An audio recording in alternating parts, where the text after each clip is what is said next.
దామోదరం గారితో, వెంకటరెడ్డి గారితో, సీనియర్లు అందరితో కలిసి కాంగ్రెస్ పార్టీని ఒప్పించి మెప్పించి తెలంగాణ సాధన కోసం తెలంగాణ ప్రజల ఆకాంక్షను తీర్చినటువంటి యోధుల్లో ప్రథముడు నా మిత్రుడు, ఈనాటి మీ శాసనసభ్యుడు, మా సహచర మంత్రివర్యులు పొన్నం గారికి ధన్యవాదాలు తెలియజేస్తున్నా. అదేవిధంగా పెద్దలు, గౌరవనీయులు, ఆరోగ్య శాఖ మార్చులు, సౌమ్యులు ఈ యొక్క పేద ప్రజల వైద్యం కోసం ఆయన అహర్నిశం ఈరోజు మొండి గోడలతో నిలబడ్డటువంటి హాస్పిటల్స్ని, అదేవిధంగా శాంక్షన్ చేసి దిక్కులేని మా మెడికల్ కాలేజీలన్నిటికీ కూడా నిర్మాణ కార్యక్రమాలు పూర్తి చేయాలనే ఆకాంక్షతోటి తెలంగాణ ప్రజలకి సేవ చేసే ఉద్దేశంతో ఆరోగ్య శాఖ మంత్రిగా అందరి అవసరాలు తీరుస్తున్నటువంటి పెద్దలు దామోదరం గారికి, వెంకన్న గారి గురించి ఎవరు చెప్పాల్సిన పని లేదు. ఆయన కూడా పొన్నం గారితో భుజం కలిపి తెలంగాణ కోసం మంత్రి పదవిని త్యాగం చేసినటువంటి వ్యక్తి. నాకు అత్యంత ప్రీతిపాత్రుడు వెంకటరెడ్డి గారికి, అదేవిధంగా మన ఎమ్మెల్యే డాక్టర్ సత్యనారాయణ గారికి, కలెక్టర్ హైమవతి గారికి, అడిషనల్ కలెక్టర్ అగర్వాల్ గారికి, ప్రియమైన ప్రజాప్రతినిధులందరికీ, అధికారులకి, రైతు సోదరులకి, మహాలక్ష్ములందరికీ ధన్యవాదాలు. మీరు 2 గంటలు అవుతుంది, మరి మీ ఆయన కానీ పిల్లలు కానీ భోజనం చేసి వంట చేసి వచ్చారో లేదో నాకు తెలియదు. పొన్నం గారు 1 గంట లేట్ చేశారు, మమ్మల్ని అందరినీ క్షమించాలి. అంటే మీ యొక్క హాజరు ఎట్లుందంటే మమ్మల్ని పూర్తిగా ఆశీర్వదించడానికి సంవత్సరంన్నర క్రితం మేము ఏదైతే కోరుకొని ఇందిరమ్మ రాజ్యాన్ని తెచ్చామో ఆ కళలు తీరుస్తున్నటువంటి పొన్నం గారిని ఆశీర్వదించడానికి ఇంతమంది తల్లులు ఏకమై వచ్చి ఒక్కళ్ళు కూడా లేకుండా పొన్నం గారి కోసం మీ అభిమానాన్ని చాటుతున్నటువంటి మహాలక్ష్మి మహాతల్లులందరికీ కూడా పేరు పేరున ధన్యవాదాలు తెలియజేస్తున్నా. ఈ సంవత్సరంన్నర కాలంలో వెంకటరెడ్డి గారు చెప్పినట్లుగా అనేక సమస్యలున్నా, సంక్షోభాలున్నా సంక్షేమాన్ని ఆపకుండా పోతున్నాం. అదేవిధంగా విధ్వంసం చేసిన వ్యవస్థలు, సంస్థలున్నా వికాసం వైపు నడపడానికి ప్రయత్నం చేస్తున్నాం. అధోగతి పాలైనటువంటి ఈ యొక్క ఆర్థిక సంస్థల్ని వెసులుబాటు చేసుకొని ముందుకు పోవటానికి ప్రయత్నం చేస్తున్నాం. మొదటి సంవత్సరంలో కొంత ఇబ్బందులు వచ్చినా ఇప్పుడిప్పుడే తేరుకున్నాం. అన్ని సంస్థల్ని సంస్కరిస్తున్నాం.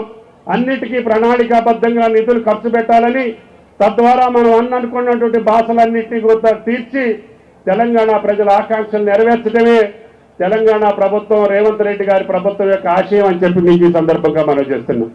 అది రహదారులు కావచ్చు, అదేవిధంగా గౌరవెల్లి లాంటి ఇరిగేషన్ ప్రాజెక్టులు కావచ్చు, ఇందిరమ్మ ఇళ్లు కావచ్చు, సంక్షేమం కావచ్చు, మెడికల్ కాలేజీలు కావచ్చు, ఆసుపత్రి భవనాలు కావచ్చు, వాళ్ళు ఎన్నికల కోసం మొదలుపెట్టి వదిలేసినటువంటి ప్రతి కార్యక్రమాన్ని తీర్చే బాధ్యత రేవంత్ రెడ్డి గారి ప్రభుత్వం మేము తీసుకుంటామని చెప్పి మీకు ఈ సందర్భంగా మనం చేస్తున్నాం. అదేవిధంగా కరీంనగర్ జిల్లాకి ఇన్ఛార్జిగా వచ్చే అవకాశం వచ్చింది.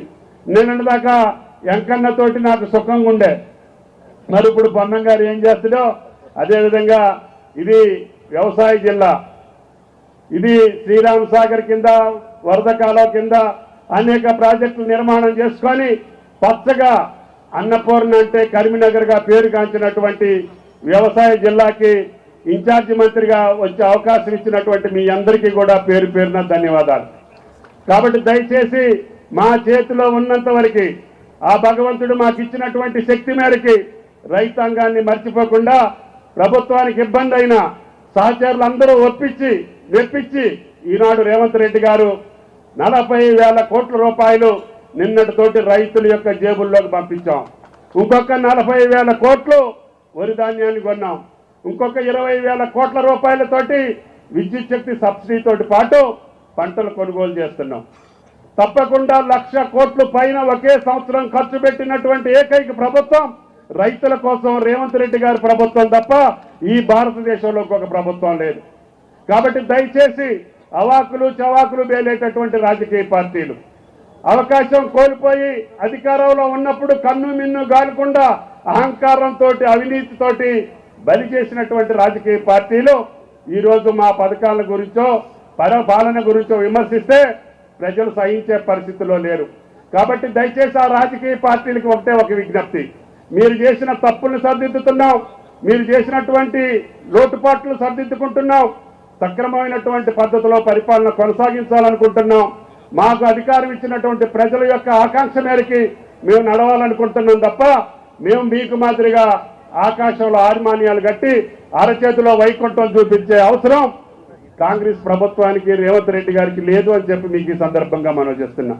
కాబట్టి దయచేసి అన్న చెప్పినట్లుగా ఈ జిల్లా ఆయిల్ ఫామ్కి అనువైనటువంటి ప్రాంతం కాబట్టి తప్పకుండా ఈ జిల్లాలో రేపు రాబోయే కొద్ది రోజుల్లోనే ముఖ్యమంత్రి గారిని పిలిచి మీకు ఆయిల్ ఫామ్ ఫ్యాక్టరీ ప్రారంభోత్సవం చేపిస్తానని చెప్పి కూడా మీకు ఈ సందర్భంగా మనం చెప్తున్నాం.